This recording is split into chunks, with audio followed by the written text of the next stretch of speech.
Year 2020-21 में उन्हें annual return file करने की ज़रूरत नहीं है। हाँ, ये खुशी की बात तो है, बट एक एडवाइस आपके लिए ये है कि अगर आपने 2020-21 के किसी भी 3 वीक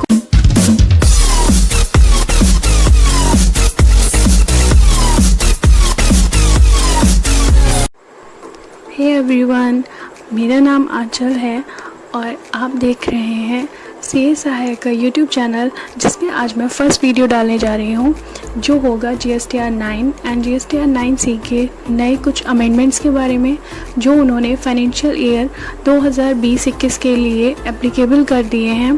तो आज हम उन्हीं चेंजेस को देखेंगे और मैं आपको बहुत ही सरल भाषा में समझाने की प्रयास करूँगी। तो आइए वीडियो शुरू करते हैं। सबसे पहले हम देखेंगे नोटिफिकेशन नंबर 29, जो आया था 30 जुलाई को। इसमें उन्होंने क्या बोला था कि provision of section 110 and 111 finance act के अब इन्हें एप्लीकेबल कर दिया गया है। इस नोटिफिकेशन में बस इतना ही लिखा था। अब मैं आपको बताती हूँ कि सेक्शन 110 और 111 में क्या लिखा हुआ है। सेक्शन 110 में लिखा है कि CGST एक्ट का जो 35 नंबर सेक्शन है, उसका सब सेक्शन 5 उन्होंने हटा दिया है। इसका मतलब ये है कि सेक्शन 35 में लिखा था कि आपको कॉस्ट अकाउंटेंट या चार्टर्ड अकाउंटेंट से ऑडिट करवाना पड़ेगा, तो अब उसकी रिक्वायरमेंट आपको नहीं है, आपको अब वो नहीं करवाना है, क्योंकि उन्होंने इसे हटा दिया है। उसके बाद में आते हैं सेक्शन 111 में। 111 में वो CGST एक्ट के सेक्शन 44 के बारे में बात करता है, जिसमें यह बोला गया है कि एवरी रजिस्टर्ड पर्सन को, सिर्फ किसको छोड़कर, ISD वाले को छोड़कर, और जो भी पर्सन टैक्स पे करते हैं अंडर सेक्शन 51, 52 एंड कोई कैजुअल टैक्सेबल पर्सन और a non resident taxable person, इन 4 लोगों को छोड़कर सभी रजिस्टर्ड पर्सन को एनुअल रिटर्न फाइल करनी है, जिसमें उन्हें सेल्फ सर्टिफाइड रिकन्सिलेशन स्टेटमेंट देना होगा। ये इसका अमेंडमेंट है जो चेंज आया है नया। ये उन्होंने नई चीज़ ऐड करी है, सेल्फ सर्टिफाइड रिकन्सिलेशन स्टेटमेंट, क्योंकि अब मैं आगे आपको बताऊंगी कि उन्होंने CA से सर्टिफाइड कराने को आपको मना कर दिया है, अब इसकी कोई ज़रूरत नहीं है। ये था नोटिफिकेशन नंबर 29 जो 30 जुलाई को आया था, और इसमें उन्होंने 2 चीज़ें बोली कि 110 और 111 अब एप्लीकेबल हो गया है।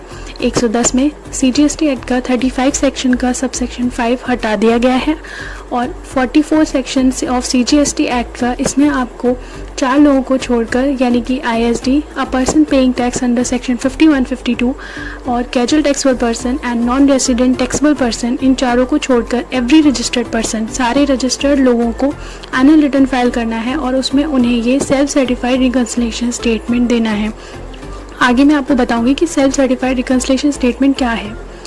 अब हम देखते हैं अगला नोटिफिकेशन। अगला नोटिफिकेशन था नोटिफिकेशन नंबर 30, जो कि आया था 30 जुलाई को ही। इसमें उन्होंने एक जनरल बात जो एनुअल रिटर्न से रिलेटेड होती है वही बताई थी।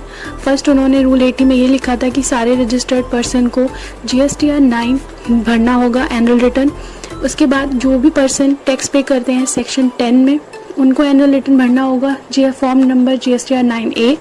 उसके बाद एवरी इलेक्ट्रॉनिक कॉमर्स ऑपरेटर, ये जो भी ई-कॉमर्स ऑपरेटर होते हैं, इन जो कलेक्ट करते हैं टैक्स अंडर सेक्शन 52 में, यानी कि जो TDS कलेक्ट करते हैं, उनको फॉर्म नंबर GSTR 9B में अपना एनुअल रिटर्न फाइल करना होगा। फर्स्ट पॉइंट तो चीज़ें इनकी मेन ये थी नोटिफिकेशन नंबर 30 की। उसके बाद उन्होंने बोला था थर्ड पॉइंट में कि जो भी रजिस्टर्ड पर्सन है, उनको जिनका टर्नओवर एक्सीड करता है 5 करोड़ रुपीज़, अगर आपका टर्नओवर, आपकी सेल पूरी 5 करोड़ रुपीज़ से एक्सीड कर जाती है, तो आपको फर्निश करना होगा सेल्फ सर्टिफाइड रिकन्सिलेशन स्टेटमेंट, जो कि GSTR 9C में बताया गया है अब एनुअल रिटर्न के साथ में। यानी आपको GSTR 9C में एक सेल्फ सर्टिफाइड रिकन्सिलेशन स्टेटमेंट देना होगा, और उस स्टेटमेंट के साथ में एनुअल रिटर्न और GSTR 9C का फॉर्म देना होगा। उसके बाद अब आते हैं कि ये सेल्फ सर्टिफाइड रिकन्सिलेशन स्टेटमेंट क्या चीज़ है। इसमें ये वर्ड्स लिखे होंगे, वेरिफिकेशन ऑफ रजिस्टर्ड पर्सन। यहाँ पर हमें चार्टर्ड अकाउंटेंट से सर्टिफाइड कराने की ज़रूरत नहीं है। ये वर्ड्स मैं आपको पढ़ कर सुनाती हूँ। I hereby solemnly affirm and declare that the information given herein above is true and correct and nothing has been concealed therefrom. यानी जो भी इन्फॉर्मेशन मैंने दी है इसमें वो सारी ट्रू एंड करेक्ट है और कुछ भी छुपाया नहीं गया है। I am uploading this self certified reconciliation statement in form GSTR 9C। ये फॉर्म GSTR 9C में अपलोड होगा certificate. I am also uploading other statements as applicable, including financial statement, profit and loss account and balance sheet। जो भी है इन सारे इस statement के साथ में बाकी के 4 स्टेटमेंट भी लगेंगे। फिर लास्ट पॉइंट था part B, certification shall be omitted, यानी GSTR 9C में जो आपका लास्ट में पार्ट बी आता है जिसमें आपको चार्टर्ड अकाउंटेंट की सर्टिफिकेशन लगानी होती थी, वो उन्होंने अब पार्ट हटा दिया है क्योंकि सर्टिफिकेशन की कोई रिक्वायरमेंट नहीं है, कोई ज़रूरत नहीं है, तो फिर उस पार्ट का क्या करेंगे वो भी हटा दिया गया है। नेक्स्ट नोटिफिकेशन नंबर था नोटिफिकेशन नंबर 31, जो भी 30 जुलाई को ही आया था। उसमें उन्होंने बोला था कि वो एग्जम्प्ट कर रहे हैं उन रजिस्टर्ड पर्सन को जिनका एग्रीगेट टर्नओवर फाइनेंशियल ईयर 2020-21 में 2 करोड़ तक ही था, 2 करोड़ से एक्सीड नहीं हुआ था। उन्हें एनुअल रिटर्न फाइल करने से उस साल के लिए वो एग्जम्प्ट कर रहे हैं और ये नोटिफिकेशन एप्लीकेबल होगी 1 अगस्त 2021 से। तो इसका मतलब ये है कि जो भी रजिस्टर्ड पर्सन जिनका टर्नओवर 2 करोड़ तक है फाइनेंशियल ईयर 2020-21 में, उन्हें एनुअल रिटर्न फाइल करने की ज़रूरत नहीं है।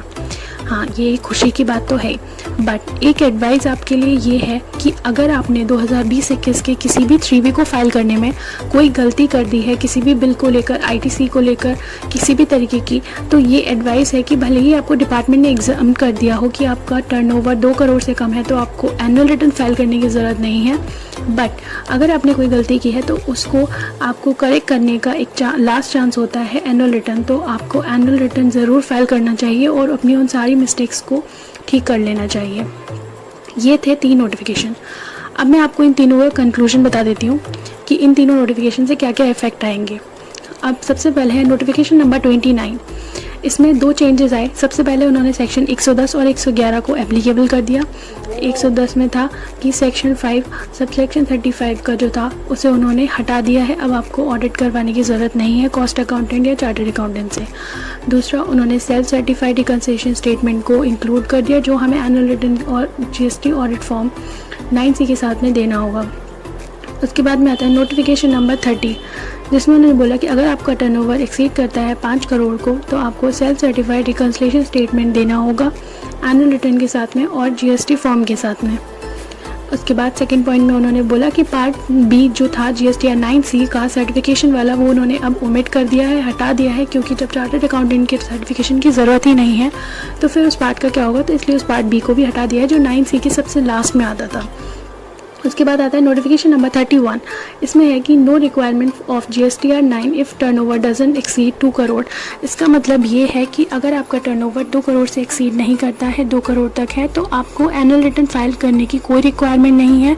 डिपार्टमेंट ने आपको एग्जम्पशन दे दी है, बट एक एडवाइस यही रहती है, वो मैं अभी भी बोलूँगी, मैंने वीडियो के बीच में भी बताया था कि अगर आपसे पूरे ईयर में कोई भी GSTR 3B या किसी में भी कोई गलती हो गई है तो आपको अपना एनुअल रिटर्न ज़रूर एक बार चेक कर लेना चाहिए और जिसमें जो भी आपसे गलतियाँ हुई हैं उनको एनुअल रिटर्न में करेक्ट करके आपको वो फाइल करना चाहिए।